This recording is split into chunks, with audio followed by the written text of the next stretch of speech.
Good evening and welcome. I'm Sheila Balgobin, principal of Simply Improve Health, and I help people to train better and longer, have improved sleep, and enjoy better quality of health using simple, native to the body products and simple techniques. And I'm also the dream detective, and I help people find the gold in the gobbledygook of their dreams so that they can live the lives they dream of. This evening, it occurred to me that it would be um, useful, perhaps, to talk about waking up and finding your dream.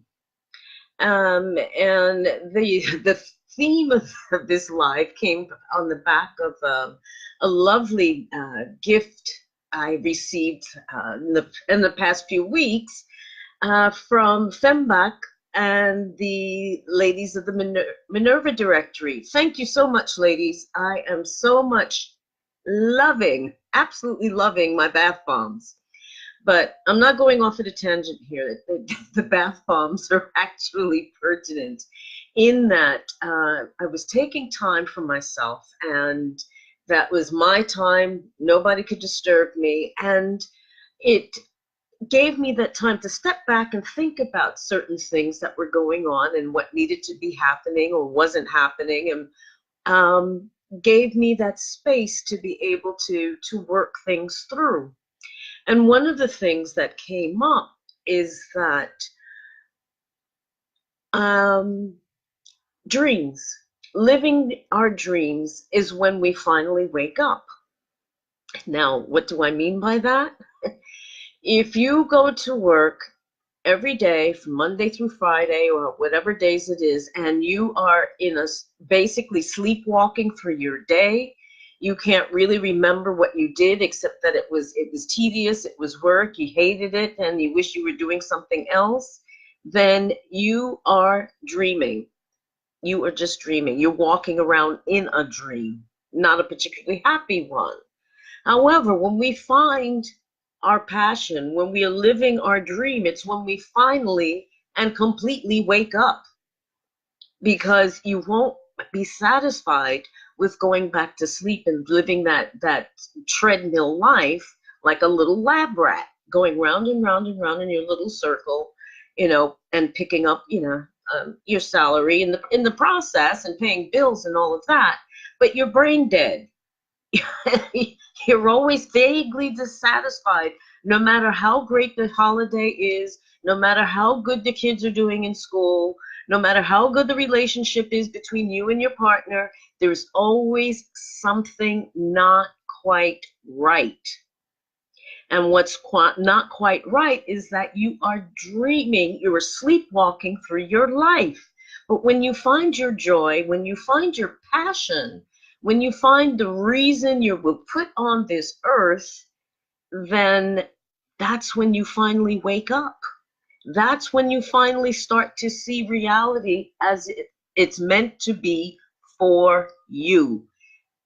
I was speaking the other day about whose dream are you fulfilling? Is it your dream or someone else's dreams that you're fulfilling? The stuff that's been put in your head from the time you were a child about who you should be and what you should be doing, or what your teachers and tutors or the wider society has decided that you should be, who you should be and what you should be doing.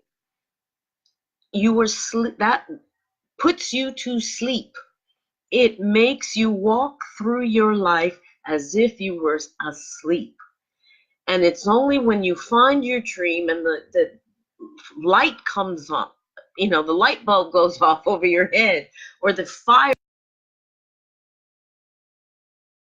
that's when you finally wake up and finally understand what it is you need to be doing and what it is that makes you happy and brings you peace.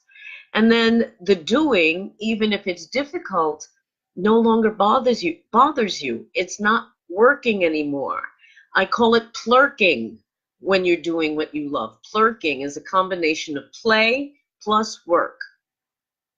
That doesn't mean that that because you're doing what you love, that it's all going to drop in your lap and it's all going to be hunky-dory and you're never going to have any problems. That's living in a dream world. Quite frankly, if you that's what you believe, it's all going to just happen for you. And for some people, it just may happen that way. But for the vast majority of us, we have to put in the time. We have to put in the hours, and expect that we're going to stumble along the way because we're human. We make mistakes, and we don't know everything.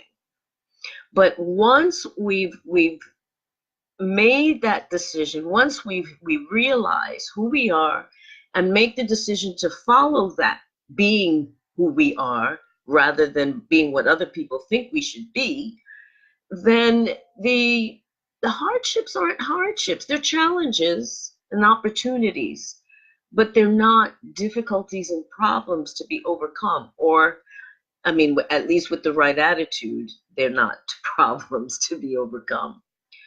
So I would challenge you to think about whether you are sleepwalking through your life, or you're actually have woken up and are living your dream. Think about that.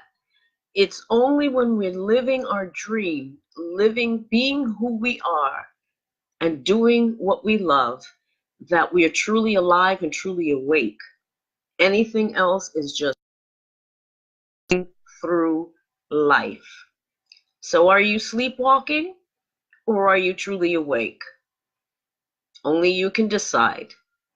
But I leave that thought with you, and I invite you to reply. Tell me, are you living, are you awake and living your dream, or are you still asleep and living sleepwalking?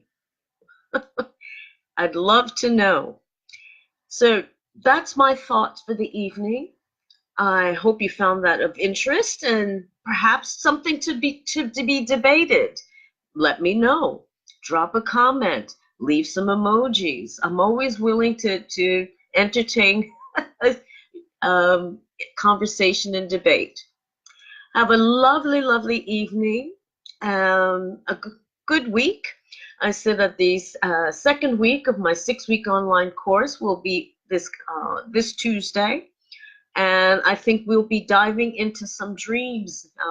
Some of the ladies have already been reporting that they're dreaming. So it'll be interesting to see what their unconscious minds have to say. Have a great evening, and I'll see you again soon. Take care. Bye-bye.